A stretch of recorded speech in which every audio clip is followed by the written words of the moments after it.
from them in a moment, but in the meantime, we're very pleased to have Amos Jones here. He's a super lawyers rated attorney who, among many other accomplishments, is the founder of the African American Trust for Historic Preservation in Lexington, Kentucky. He's an adjunct professor of First Amendment law at Trinity Washington University and principal of the Amos Jones Law Firm. He'll be speaking on juridical intimidation from Greenwood onward, systemic racism, economic terror, and court reform.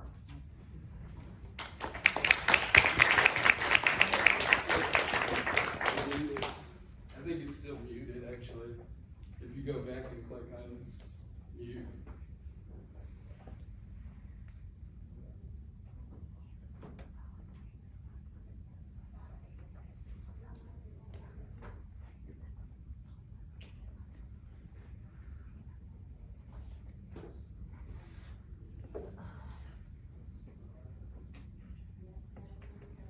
I think it's still muted. Can you hear it? I just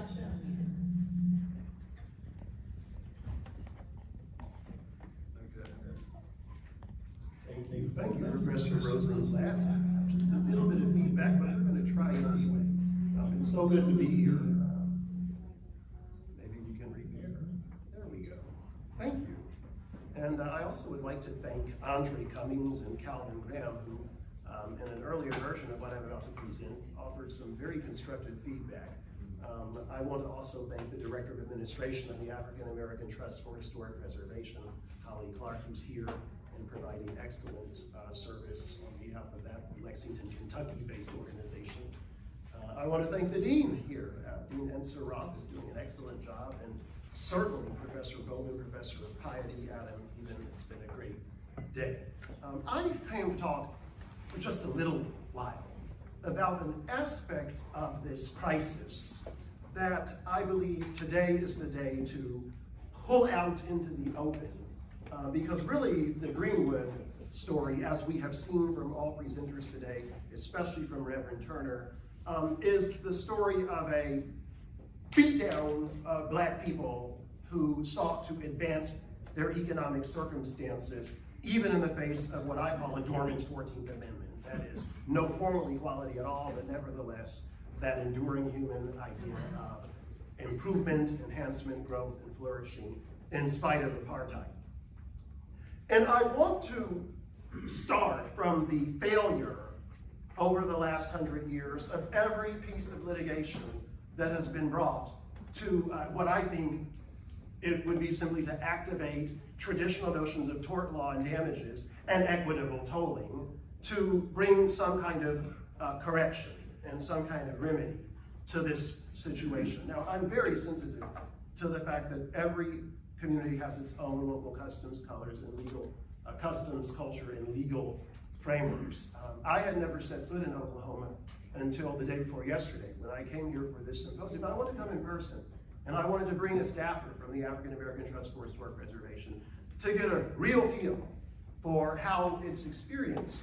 And I want to commend Tulsa and Oklahoma for the commission, for the record, for the historical work. John Hope Franklin had a personal interest in this because his father's law office was a casualty of it. He would tell you that he chose Durham and Duke in part because the Black Wall Street of Durham, about which I've written, was a great place, just like Greenwood, only Durham had big business. A couple of those major institutions in Durham, like North Carolina Mutual Life Insurance and Mechanics and Farmers Bank, are still there, very successful. But these suits have come and gone.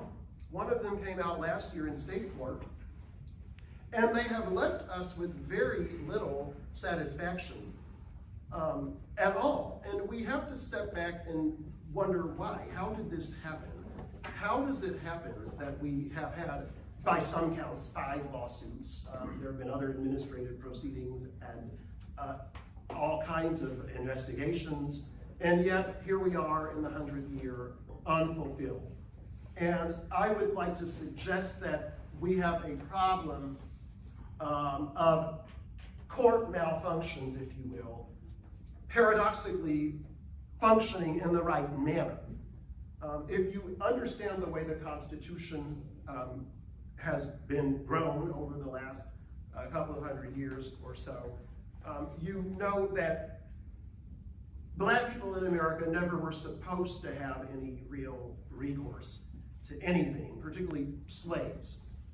And I think that we're stuck in a culture that has been so accustomed to expelling Blacks who dare to seek justice in a civil forum, like those first approximately however many insurance claims there were for about $1.8 million when Greenwood burned, all of them denied. There's this evasion of responsibility, but it's a very cruel evasion because the Black litigants, as with the Tulsa survivors who are going away one by one from the scene, are told, you don't even belong in court. This is not for you. This is for somebody else, some other interest, some other kind of lawyers who look a different way. And that is not unique to the Tulsa predicament in court. I came as a practicing attorney to this symposium for this law review in this year to bring forth a new data set that I have developed from the last 10 years of very diverse types of civil cases wherein Black American litigants have asserted a right to be paid back money that was stolen by white people in one way or another, often in the employment context. And when this data set is fully coded and presented, there are some patterns that emerge. And what we find is that, number one, it's an appropriate unit of analysis, federal civil cases brought by Black victims of alleged discrimination. It's an apt unit of analysis because these days, 30% of the federal civil docket is employment cases, mostly African Americans, and 20% of federal civil litigants are pro se. So we have this court system with all these people who have shown up, often under statutes that didn't come about until the legal edifice of the civil rights movement came forth in things like the Civil Rights Act of '64, and a court system and a juridical reality that was designed for a completely different set of people. And it's not just race. You can look at the first female graduates of the Harvard Law School and read the accounts of what they had to go through in order to be recognized as something other than a secretary or a legal assistant. So I think that our system has not adapted, and I'm somebody who tries to make this system work. As a practicing attorney in this space, 95% of my clientele are Black people who have accused some white institution or some white person or something white of owing them money based on race discrimination. And it's like pulling teeth, trying to get. So what we found in the data set, which will be fully presented in chart form in the Tulsa Law Review this September, is that we have a problem of harassment through the courts that's going on. It is costly now to bring these cases. You have to, number one, you have to find an attorney who's diligent. That is extremely hard for regular people. And that's why I'm glad that this law school and this university are supporting the Buck Calvert Franklin Clinic. Good for you. If you can find a good lawyer, it's going to cost quite a bit of money. And if it costs quite a bit of money, you're almost always going to be outmatched by the state of Oklahoma or by the company that provided the air power for the assault, or whatever it is. Then you're going to go through a series of long-winded procedural things. The average length of a simple, discrete textbook case of discrimination in this data set is about 4.5 years of process. In fact, it's better when the cases get dismissed for lack of jurisdiction right away, because appeals can be much faster than discovery and summary judgment. Law students and professors will know what I'm talking about. So there's a duration problem that emerges. That's just like the Tulsa survivors. There's a dismissal problem where courts are almost designed to throw you out. Most of these discrimination cases get dismissed one way or the other. And I have granularly gone through and analyzed grounds for dismissal and compared those to briefs in opposition to dismissal. And it's almost like courts are just lying about what's going on in these cases and then publishing these opinions on half of the information and giving an impression that Black litigants are not on point. And often it's simply not the case. There's an inverse effectiveness problem that's come forth in the data. And what that means is the least consequential of the Black litigant, the faster they get paid their remedy.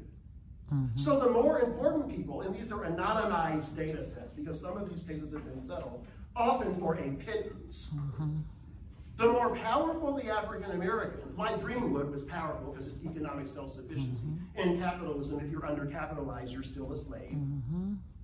The more powerful people get, the lower settlements, and work the hardest and pay the most to make the system work when they're not dismissed. And that's going to be proven, at least in these 50 cases.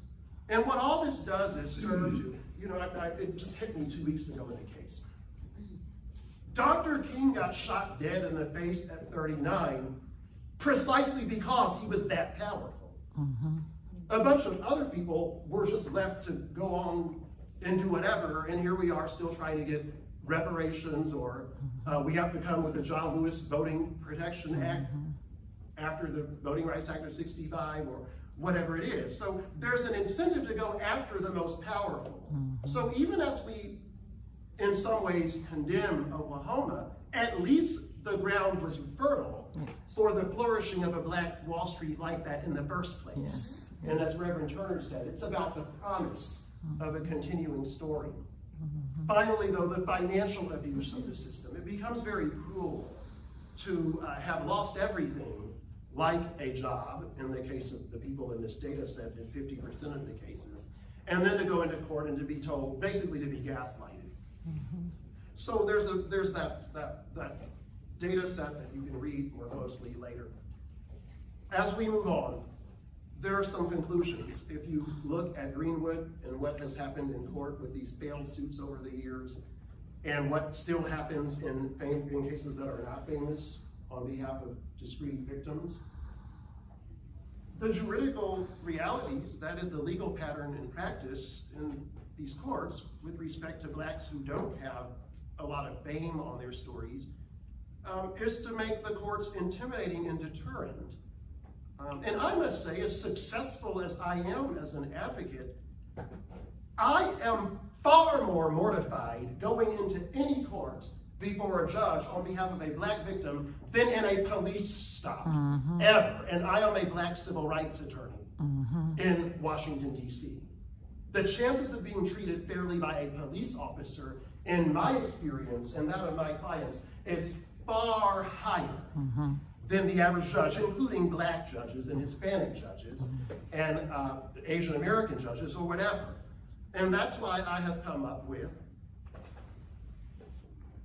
based on these fundaments,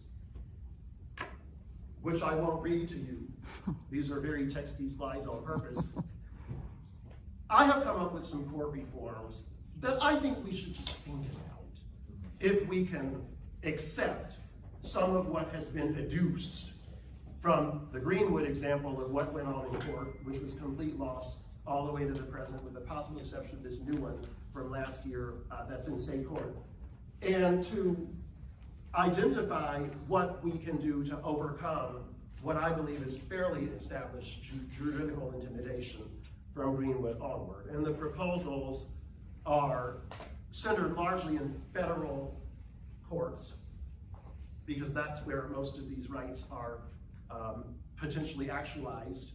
That's where the data happens to come from. In that regard, these are modest proposals because they're limited to the federal judicial context and process. But they're informed by things that are working throughout the country. And I talk here about the Durham example. I just want to drop a footnote here. Durham, North Carolina's Black Wall Street was not eviscerated. It was damaged by urban renewal. But W.E. Du Bois found that the reason that it worked in Durham is that there was a laissez-faire approach among the white establishment. You don't even have to celebrate diversity. If you just leave the Blacks alone, as Professor Andre Cummings has pointed out, Black people can flourish. Just leaving them alone to their own resources can be sufficient not to have economic disparity enduring. So here are some of the reforms, just some of them. I won't even read everything on the boxes so that we can move to the folks on the stream, but I think the biggest problem is that of accountability. So much of what's going on in court is happening in secret in this respect. For laypersons, for non-lawyers, it is a mystery how process works. You tell the average person the statute of limitations ran, and they think that's the end of the story. They don't know that the whole of equity, the whole of civil procedure, is designed to empower every court to operate as a court of equity at one level or another. If you tell people that the contractual terms are here, you signed it, it's over, most people accept that, not understanding that we spend a year teaching contracts precisely to tell you about the infirmities or the supervening requirements of justice or the countervailing requirements of that unjust enrichment doctrine provides. There's a way to get to where you should go. And that's the way things tend to work for people who are not Greenwood survivors demanding a check that's long overdue. So if you can bring some transparency to the process, the biggest way to do that to me is by never having a court with just one person on it. If you talk to the SNCC folks who organize the Student Nonviolent Coordinating Committee, like Timothy Jenkins, who's still around, he'll tell you, we wanted 3 judge panels for the Voting Rights Act pre-clearance provisions. Why? Because so many judges were racist. If you could have 3 of them, it's much harder for people to just lie. There's more accountability, like at the Court of Appeals. And then if you bring in television, I used to think that that was not dignified enough. Then until I found out so much of what goes on in federal court is not dignified at all, it just looks dignified. So you bring in the cameras like C-SPAN, you add the 3 judge panels, and then you'd be surprised how all stuff starts to work the way it works in the case books. That's what I found. I was on a losing streak at various courts of appeal, like 3 in a row. How does this happen? And it hit me. I didn't put those cases in the media.